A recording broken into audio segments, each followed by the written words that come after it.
اللهم اغفر له وارحمه وعافه واعف عنه وأكرم نزله ووسع مدخله واغسله بالماء والثلج والبرد ونقه من الخطايا كما نقيت الثوب الأبيض من الدنس وأبدله دارا خيرا من داره وأهلا خيرا من أهله وزوجا خيرا من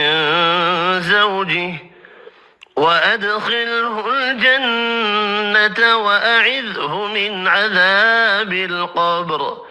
ومن عذاب النار